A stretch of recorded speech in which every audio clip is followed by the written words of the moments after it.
Amis, Jay. un plaisir. Plaisir plus que partagé. Un plaisir de te voir. Franchement, merci de me recevoir. À côté, il y a Imen. Bienvenue. Franchement, merci beaucoup. Ah, ça fait un petit moment qu'on avait émis l'idée de pouvoir se rencontrer dans le cadre des municipales. Tout à fait. Voilà, on te voit impliqué, actif. Pour mon plus grand étonnement, hein, on va dire ça. Même si je ne suis pas étonné de ton engagement, parce que je sais que tu t'étais déjà engagé sur d'autres choses, sur d'autres terrains. Mais là, sur la ville, voilà, on te voit super très actif. On te voit à l'initiative d'un collectif qui s'appelle l'Union Citoyenne. Tout à fait. Tu es cofondateur, je crois, avec d'autres. C'est ça. Voilà, et je voulais que tu m'en dises un peu plus. Parce qu'on parle de ce collectif-là, vous avez fait pas mal d'apparitions sur le quartier, avec des barbecues à l'appui. Les gens mangeaient, bu, étaient contents, ça a parlé. Donc, Épinay étant une petite ville, ça s'est très très vite répandu. Donc on s'est demandé, qu'est-ce qui se passe? Alors, est-ce que tu peux dire à la caméra et puis à ceux qui nous suivent, sur qu'on s'oblige, ce qu'il en est de l'Union Citoyenne? Alors clairement, déjà merci à toi de venir nous faire l'honneur de nous interviewer, hein, de nous donner la parole. Normal. Dans cette période très surchargée pour les uns et les autres. Alors oui, je suis cofondateur de l'Union des Spinaciens pour un nouvel Épinay. Imen ici présent à mes côtés aussi et à l'initiative avec Chroma. Donc l'idée est partie de clairement, c'est un message. On a reçu un cri de désespoir un petit peu des citoyens d'Épinay-sur-Seine, des Spinaciens qui se sont trouvés comme des laissés pour compte. Et ils nous ont sollicité. Il fallait à un moment donné la jeunesse qui était laissée de côté, une certaine partie de la population qui était mise aussi de côté, pas considérée. Dans la ville, clairement, il y a beaucoup de clientélisme. Et clairement, voilà, on nous a sollicité, nous, en tant que leader, si je peux me permettre de parler comme ça, leader de masse. De masse sur la ville. Sur la ville, de pouvoir justement fédérer un petit peu tout le monde. Voilà, c'est un collectif qui réunit Orgemont, le centre, 77 avenue d'Anguin, la Source-les Prelles, donc les grosses plaques un petit peu, les gros quartiers de la ville. C'est ce qui est beau d'ailleurs, c'est ce que je me permets de remonter dessus. C'est ce qui est beau, connaissant l'historique de la ville et de ces quartiers, on va dire, c'est beau. Alors je t'avoue que c'est notre première victoire. Honnêtement, on n'est pas peu fiers. Voilà, comme tu dis, connaissant l'historique, on sait ce qui s'est passé à une certaine époque et les clans qu'il y avait. Voilà, réussir l'exploit de pouvoir aller faire par la symbolique d'un barbecue à la source ou à Orgemont. Te voir à Orgemont, excuse-moi du peu, te voir avoir Hamza à la source, c'est... Voilà, c'est l'union. C'est ce qu'on veut aujourd'hui, on veut insuffler cet élan de solidarité dans la ville. Voilà, pour casser les périmètres, les barrières qu'ils ont essayé de nous instaurer. Clairement, un citoyen, un spinacien reste un spinacien. Qu'il habite à Orgemont ou qu'il habite au centre ou à la source. Aujourd'hui, nous sommes tous habitants d'Épinay-sur-Seine et clairement, c'est une grande famille. Mais maintenant, toi, Ami, vraiment toi personnellement, quel a été l'élément déclencheur pour que tu t'impliques autant? Parce que tu es super actif, on te voit sur Instagram, on te voit sur Facebook, on te voit dehors, sur le terrain, à gauche, à droite, dans les quartiers. Limite, c'est toi le maire, limite, c'est toi Non. Limite, on se dit, mais qu'est-ce qui se passe? Non, Donc, j'irai toi, pas jusqu'à... quel a été l'élément déclencheur qui te dit, bon, ça, je m'implique? Parce que ça fait, on va dire que M. Chevrolet est là depuis 2001. C'est ça, 2001. Ça fait 19 ans bien aujourd'hui. Non, 19 ans, donc presque 20 ans. Un règne sans partage, d'accord? Et on t'a jamais vu. Mais là, cette année, on te voit impliqué. Quel était l'élément déclencheur? Alors écoute, il n'y a pas un élément déclencheur particulier. Ouais. Je dirais que c'est dans ma nature. D'accord. Clairement, comme je viens de terminer, j'ai dit que Épinay est une grande famille. Ouais. Et mon rôle au sein de ma propre famille était souvent d'être une espèce de rond-point, une espèce de carrefour pour aider les uns et les autres. Ouais. Et il y a un grand homme qui dit qu'il faut s'occuper des affaires des autres. Il est préférable. Et du coup, comme Épinay étant une grande famille, j'essaie de m'impliquer dans les histoires de ma famille. Alors, aider son prochain, c'est entre guillemets une seconde nature pour moi. On m'a beaucoup sollicité à l'époque pour les conflits entre les cités, intergénérationnels et autres. Et aujourd'hui, tout naturellement, je pense avoir une certaine légitimité à m'occuper des affaires de la cité. D'accord, ok, très bien. Alors, par rapport à l'Union citoyenne, bon, on en a parlé un peu. On s'aperçoit que ce collectif-là, aujourd'hui, soutient étonnamment la liste de M. Bourdi. Pour info, pour ceux qui nous suivent, il y a M. Chevreau qui se présente, il y a la liste de M. Bourdi, il y a la liste de M. Tavares, c'est ça, avec Rabat Seraï, il y a la liste de Majid Chalal, qui est soutenu par les Verts. Il y aurait une quatrième liste, je crois, mais je ne sais pas si elle est enregistrée là. Alors, il y a eu M. Patrick Leborgne, malheureusement. Ah oui, qui a dû se retirer, je crois. Qui a dû se retirer D'accord. récemment. D'accord. C'est à peu près tout, il me semble. Alors maintenant, vous êtes indépendant un peu, on va dire. Ce que j'entends quand j'ai pu parler avec certains qui font partie de l'Union citoyenne, c'est un collectif indépendant. Mais maintenant, pourquoi, et là j'implique Imen dans la question, pourquoi soutenir M. Bourdi et pas d'autres listes? D'accord. Je vais me permettre de répondre, Imen, en premier lieu. Ouais. Alors, initialement, lorsqu'on s'est constitué, c'était pour justement être fort. L'union fait la force, pour moi qui le dit. Et l'idée était de rencontrer tous les candidats, d'accord, et de connaître leurs projets pour la ville, et d'être, entre guillemets, un contre-pouvoir. Et il est vrai qu'à la suite de ces réunions diverses avec ces candidats, il y en a un en particulier qui avait le profil et qui nous donnait certaines garanties pour pouvoir justement travailler conjointement avec lui, tant dans l'élaboration du projet que de la participation au conseil municipal. Et ce candidat en question, c'était M. Salabourdi qui avait, pour notre part, je me permets de parler au nom de tout le monde, le profil et avait tous les attraits pour pouvoir se mettre derrière lui et le soutenir dans la démarche. Puis même, de toute manière, Salabourdi était quand même élu à la ville pendant plusieurs années, donc il a l'expérience que les autres n'ont pas. C'est ça pour nous qui a fait aussi la différence par rapport aux autres candidats. Tout à fait. Mais tout à l'heure, je posais la question que le collectif soutient étonnamment, tout simplement parce que il est étiqueté En Marche, sachant les problématiques qu'il y a dans le pays et l'impopularité que ce parti cultive depuis un petit moment.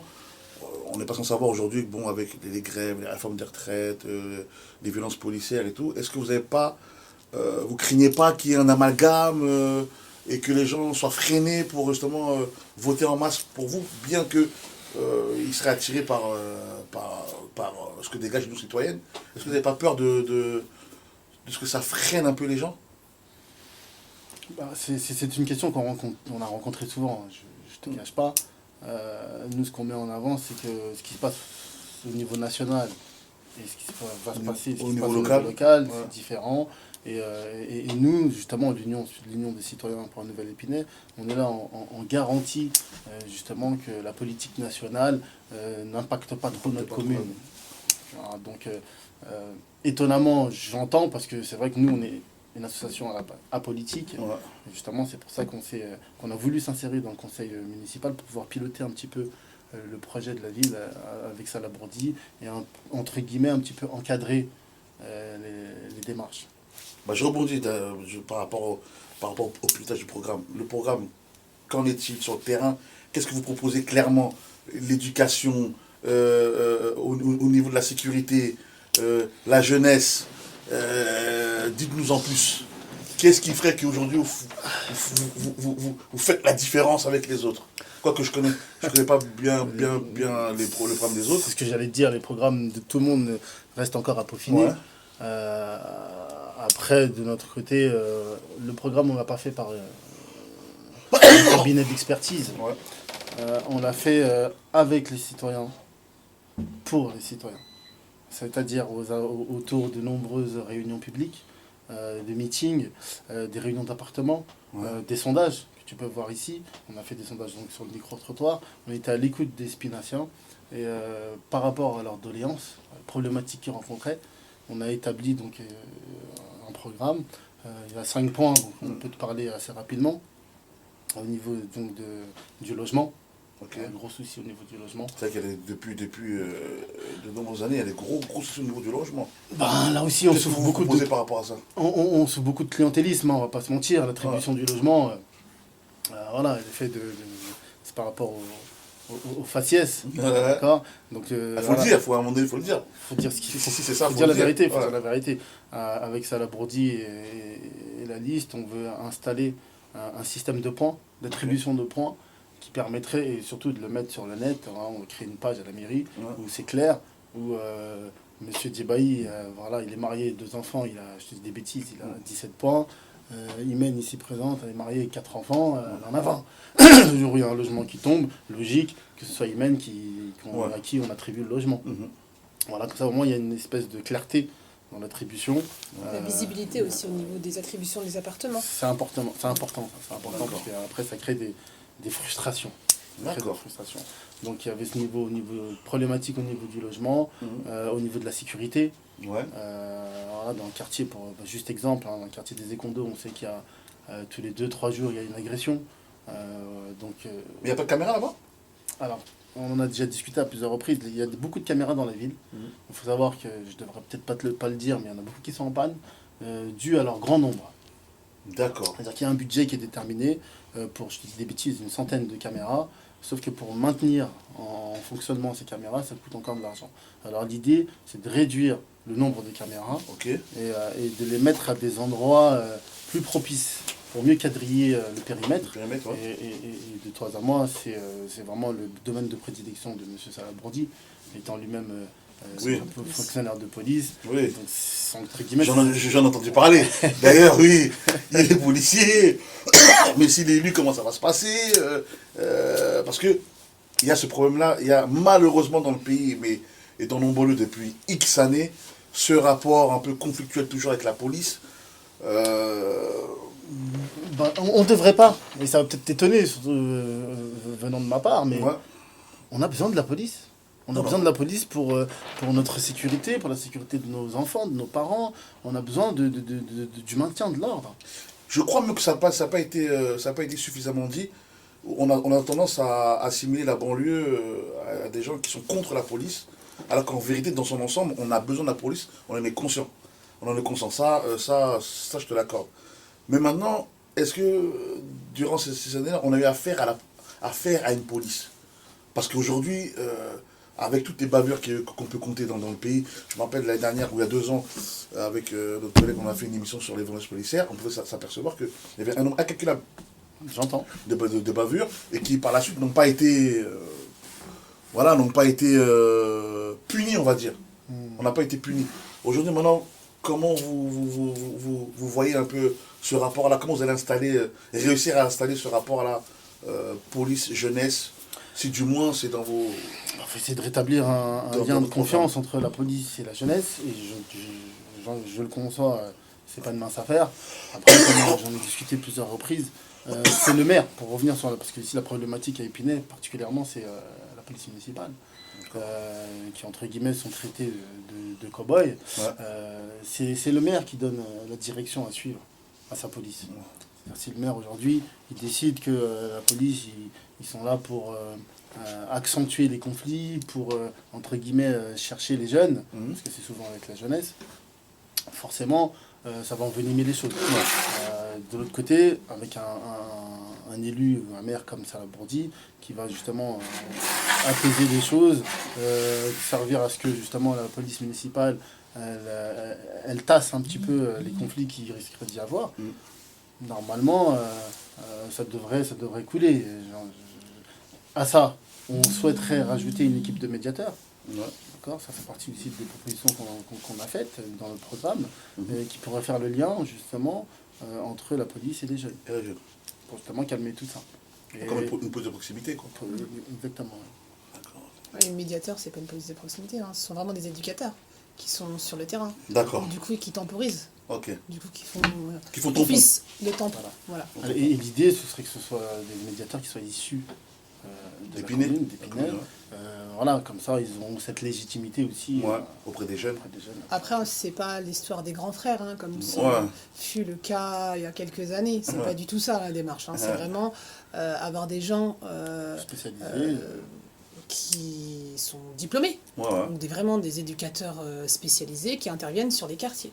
Et qui habitent le quartier, de préférence. Ok. Voilà. Ok.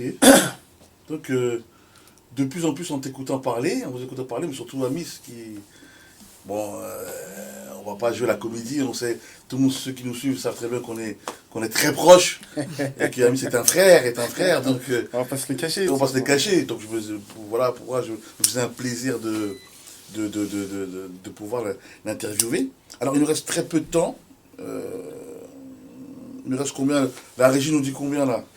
Oh, bon, on va essayer de meubler. Alors, il y a d'autres listes là qui se présentent, comme on les a énumérées. Ma question est, bon, apparemment tout le monde est contre Chevreau, donc tous sont contre Chevreau, entre guillemets. En tout cas, beaucoup veulent que M. Chevreau parte, pour X raisons, pour différentes raisons. D'accord, ok. Pourquoi ne pas avoir fait directement une liste commune avec toutes les autres listes? Sachant l'historique de... Il faut savoir que, bon, en 2014, voilà, il a été le premier tour, et il a fait que passer au premier tour toute cette année-là. Nous sommes une ville de 56 000 habitants. 56 000. D'accord. En 24 il y a eu peut-être 24 000 inscrits, 11 000... c'est ça. 11 000 votants. 11 000. Je ne me trompe pas, 13 000 votants. 11 000. On pardonnera sur les chiffres. Et puis, il a été élu avec 7 000 voix. Et l'opposition, 7 000 voix et quelques, 7 200 voix. 7 300. Voilà. Et donc l'opposition a ramassé un peu les miettes. Et le reste... L'opposition, ils ont fait 3033 voix, il me semble. Ce qui était... Voilà, donc, ce qui était mais vraiment ridicule pour le coup, pour moi. Pour moi, c'est ridicule. Aujourd'hui, maintenant, avec cette historique-là, vous n'avez pas peur que, en partageant les listes comme ça, à gauche, à droite, en s'éparpillant, que vous donniez encore à M. Chevreau l'opportunité de se faire réélire au premier tour? Alors, déjà, dans un premier temps, ce n'est pas une liste exclusivement contre M. Chevreau. D'accord. On voudrait aussi opposer un programme. On a un programme étudié, comme je te l'ai dit, à l'écoute des Spinaciens, pour venir en aide aux Spinaciens. Et pas exclusivement contre M. Chevreau. Chevreau, il a fait certaines choses, des bonnes et des moins bonnes, comme tout le monde au jour d'aujourd'hui. Après, concernant... c'est bien de l'entendre aussi. Comme on a dit, on se dit tout. Concernant les autres listes, nous, dans notre démarche, comme je te l'ai dit tout à l'heure, on a fait un entretien avec tous les candidats, justement, qui étaient dans l'idée, c'était de réunir tout le monde. Maintenant, comme on dit, les goûts et les couleurs, ils se discutent. Certains, et de l'aveu de tout le monde d'ailleurs, je dis certains, mais non, de l'aveu de tout le monde, c'était une bonne idée, il fallait s'unir. Maintenant, il y en a beaucoup qui sont tenus par les étiquettes politiques. Voilà. Ils n'avaient pas obtenu l'accord pour s'allier dès le premier tour. Attention, tu sous-entendrais qu'ils sont attachés complètement. Ce n'est pas un sous-entendu. Ah, tu le dis clairement. Parce que c'était... Tu penses clairement? Je ne pense pas. Ils me l'ont dit clairement. Ah d'accord. Ah, c'est différent. C'est différent. Donc ils sont dépendants de ces étiquettes-là. Évidemment. Oh là là, mais c'est... Okay. Évidemment. Et c'est malheureux d'entendre des choses comme ça, parce qu'ils sont conscients que l'union était obligatoire pour la victoire, mais elles ne peuvent pas agir. Je déplore vraiment cette situation, honnêtement. Je trouve ça triste pour Épinay-sur-Seine. Ouais. Et on a discuté, toi et moi, par rapport à l'historique, justement. Malheureusement, et j'espère que l'histoire ne va pas se répéter. Que pour de l'orgueil ou des égos, on ne puisse pas s'allier et s'unir. C'est dommage. Sachant que la plupart, on les connaît, on a grandi avec eux, nous sommes des amis d'enfance, de longue date. Ouais. Il y a beaucoup de respect entre nous. Et je trouve dommage vraiment qu'on ne puisse pas matérialiser cette affection et ce respect par une liste commune. Imen, je t'ai pas beaucoup entendu parler. Il y a un taux phénoménal d'abstention sur la ville d'Épinay. Les gens ne votent pas, surtout les quartiers populaires ne votent pas, et pourtant on sait que ça pourrait être une force pour ceux qui se présentent à les élections, d'avoir les quartiers populaires avec eux. Est-ce que vous avez pensé à une stratégie ou à quelque chose pour pouvoir sensibiliser la jeunesse surtout de voter? Nous, ce qu'on a fait éventuellement, c'est mettre en place des barbecues dans tous les quartiers de la ville pour sensibiliser les jeunes. J'ai vu aussi que vous faites beaucoup de porte-à-porte. Ouais, aussi. Sensibiliser les jeunes sur le droit de vote. Ok. Donc on a pris des inscriptions, on a inscrit les jeunes aussi. Ça fonctionne un peu? Oui, ça fonctionne. Ouais. Donc les gens nous font confiance. Et les gens sont sensibles. Ou les gens sont sensibles, les gens nous font confiance. Donc, ce sont des Ils n'ont gens... pas peur de votre écharpe bleue, là, ils n'ont pas peur? En tout cas, moi, Ouais. après, c'est l'UCNE. D'accord, ouais. Et pas ouais. Salabourdi. En fait il faut aussi le noter. C'est important peut-être de le noter, peut-être que les gens aussi, c'est parce qu'il y a l'Union citoyenne derrière que peut-être ils sont plus amenés à vouloir Tout à fait. voter. C'est la raison de notre présence. C'est C'est la raison de notre... c'est la création même de notre mouvement. C'est pour aller... le taux d'abstention, on va pas se le cacher, c'est l'un des plus élevés de France. Ouais. Surtout particulièrement sur Orgemont. C'est désastreux, honnêtement. Pourquoi? Parce qu'on n'a pas été éduqués à aller voter. Je rigole, mais c'est nerveux. Ouais. On n'a pas été éduqués. Ouais. Et c'est pour ça que je reviens sur ce que disait Imen à l'instant. On essaye, nous, d'éveiller cette conscience auprès de notre jeunesse, parce que clairement, c'est beaucoup notre jeunesse qui ne se sent pas concernée par le vote, alors que c'est un droit fondamental de se soucier de leur avenir, parce que clairement, au final, voter, c'est se soucier de leur avenir. Très bien. Je suis agréablement surpris, surpris, j'exagère un peu. Je connais l'oiseau, comme on dit. Je connais l'oiseau. Mais je vois un peu plus clair. Je me permets une toute dernière question. Je t'en prie. En ce moment, là, on est assailli, oppressé par les amendes parce que aujourd'hui, il y a un parking, par exemple, sur la rue de Paris, à la rue du Mans, pardon, il y avait 2 énormes parkings qui avaient 2-3 étages. Je m'en souviens. Voilà, donc c'était vraiment c'était parfait. Aujourd'hui, on met 2 heures pour se garer. 2 heures pour trouver une place pour se garer. Est-ce que vous avez pensé à ça, vous? Parce que finalement, on met 2 heures à se garer, finalement, on ne trouve pas de place. On se met sur des places qui sont interdites. On reçoit des amendes comme pas possible. Beaucoup. Moi, personnellement, j'ai peut-être, je te dis la vérité, j'ai peut-être, sans exagérer, plus de 80 amendes à payer. Parce que, voilà, alors que ça fait 40 ans que je suis sur la ville, j'ai jamais eu affaire à cette problématique-là avant. Et là, depuis quelques années, depuis 2014, depuis la disparition de ces parkings-là, on paye. Voilà. Est-ce que vous avez prévu quelque chose, hein, pour que je me dise que je puisse voter pour vous? Hein? C'est 135 € qui vont te faire voter pour nous. Ce serait un comble. Alors oui, on a survolé tout à l'heure la question du programme. D'accord. C'est vrai qu'on n'a pas eu trop le temps de rentrer dans tous les points. Mais nous, on a l'habitude de dire que les politiciens savent que parler, des paroles, pour nous séduire justement dans cette période électorale.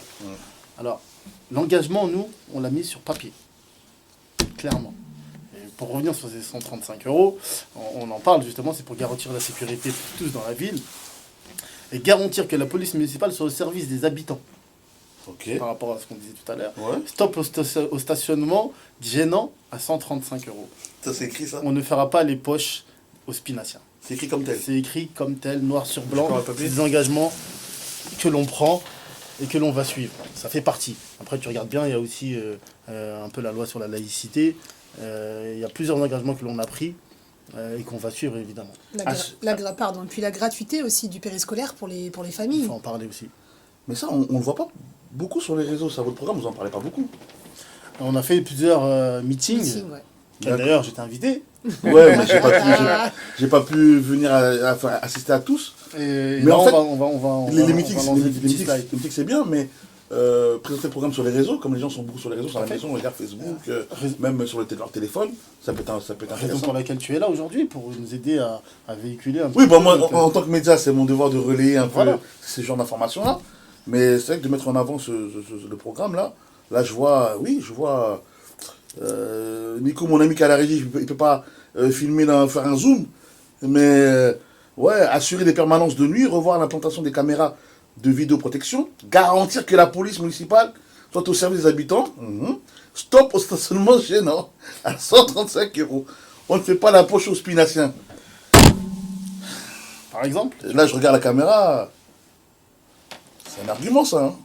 écrit noir sur blanc. Est-ce que je vais tanguer, pas tanguer, je sais pas. Non, bon, je plaisante.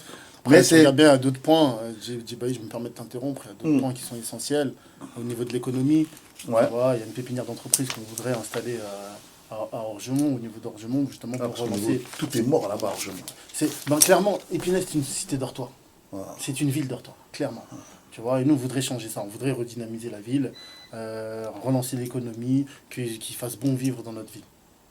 Et qu'elle soit effectivement aussi en sécurité, qu'on puisse arpenter des rues avec le sourire et sans souci.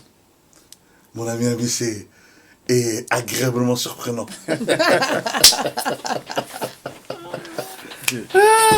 D'accord, bah écoutez, on va clôturer sur ça. Moi, je vais poser une dernière question. Rajouter quelque chose. Il y a quelque chose à rajouter. Le 15 mars, donc c'est le premier tour des élections municipales. Oui.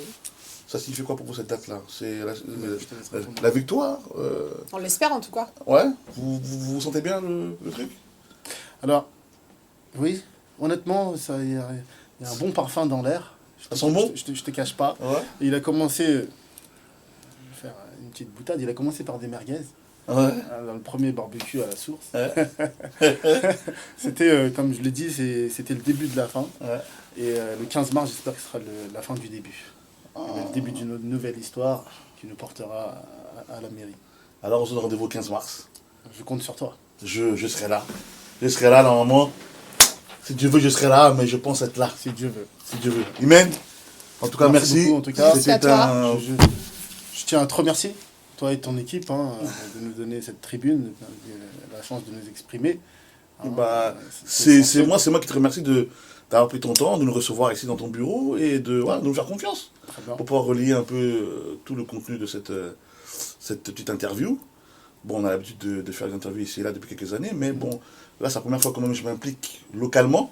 Donc c'est intéressant, je trouve que c'est intéressant de pouvoir entendre ce que les candidats ont à dire, enfin, les colistiers souvent, ceux qui font partie des listes qui sont présentes, d'entendre ce qu'ils ont à dire. Donc je vais aussi bien évidemment essayer de voir les autres. C'est ton rôle, c'est ton rôle. Voir aussi l'équipe de M. Chevreau, s'ils sont en démocratie. Donc voilà. Donc voilà. Bah écoutez. Je voudrais juste passer un petit big up et remercier vraiment tout l'ensemble de l'équipe du CNE. Il y a beaucoup d'hommes et de femmes qui travaillent. D'accord. Et pareil pour la liste d'une nouvelle dynamique à Épinay-sur-Seine. L'équipe Salabrandi, clairement. Mais pas que. Je voudrais remercier l'ensemble des militants de toutes les équipes. On a fait du porte-à-porte, on a fait du tracking au niveau de l'îlot par exemple, récemment. Et voilà, c'est noble. La politique c'est noble et c'est un engagement que font la plupart de ces hommes et ces femmes. Ils délaissent un petit peu leur famille. Imen ici présente aussi qui est mère de 3 enfants. Voilà, elle donne de son temps. Ouais. Voilà. Et c'est pareil pour la plupart des femmes qui sont dans toutes les listes. Dans cette affaire, il y a une forte conviction. Évidemment. Et ce que je dis, c'est noble de s'occuper des affaires des autres, d'essayer de venir en aide aux autres. Et je voulais remercier tous les hommes et les femmes qui sont dans toutes les listes, tous les militants. J'espère que l'Union citoyenne, en fait, continuera d'exister après les élections, quels que soient les résultats. Tout à fait. Elle continuera d'exister. On n'a pas abordé, on n'a pas abordé, mais... On a vraiment cette détermination et cette conviction, c'est vraiment dans nos objectifs, de pouvoir s'ancrer dans la commune et d'y vivre et de tisser un lien social, intergénérationnel entre tous les citoyens. D'accord. En tout cas, merci beaucoup Amis. C'est moi qui te remercie. Jimel, merci. Au plaisir, tu le On se voit au 15 mars. Ouais. Et puis à nous, on se retrouve très très très bientôt. Conscience oblige, Génération Konzo, comme vous connaissez. À très bientôt. Plus. Bientôt.